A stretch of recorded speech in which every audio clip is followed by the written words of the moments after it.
9 men have been found guilty of the sexual exploitation of 5 teenage girls in Manchester. 8 of the men are from Pakistan, 1 from Afghanistan. The court was told they targeted vulnerable girls, plying them with fast food, alcohol and cash before passing them round for sex. 2 men were cleared of all charges. Judith Morris has the story. These are some of the 9 men who worked together to rape and sexually assault young girls in Rochdale. Luring them with alcohol, cigarettes and food, the circle of men abused the girls on a terrible scale, sometimes even trafficking them around the north of England. The abuse happened on the streets of Haywood near Rochdale and in taxis and takeaways nearby. I condemn them from the highest level. These are the most vulnerable in our society, and they have been preyed upon by adults who should know better.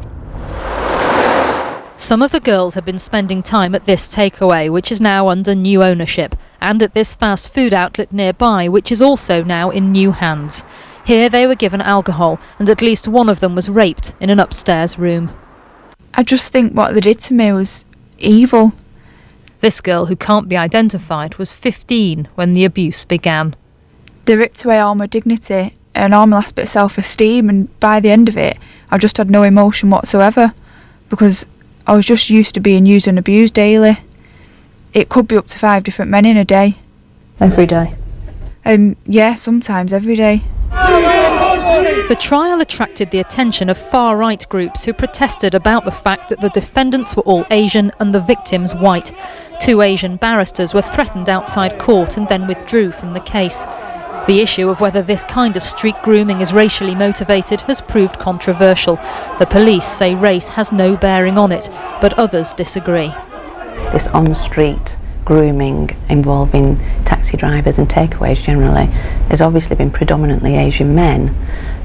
My understanding is that other forms of sexual exploitation, like online grooming, involves different backgrounds and different ethnicities. Members of Rochdale's Muslim community have condemned the abuse and said that it's important for the whole community to work together.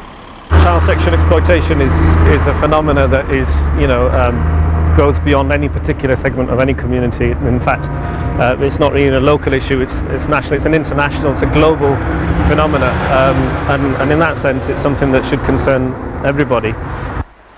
The police and the Crown Prosecution Service have both apologised to one of the victims who told officers what was happening in 2008, but she wasn't protected then. The abuse continued and there was no prosecution at the time. When we went to Haywood recently, teenage girls we spoke to said they were more aware of the issue of child sexual exploitation than before. That will be welcomed by the abuse victims, who've said they don't want anyone else to suffer as they did. Judith Morris, BBC News.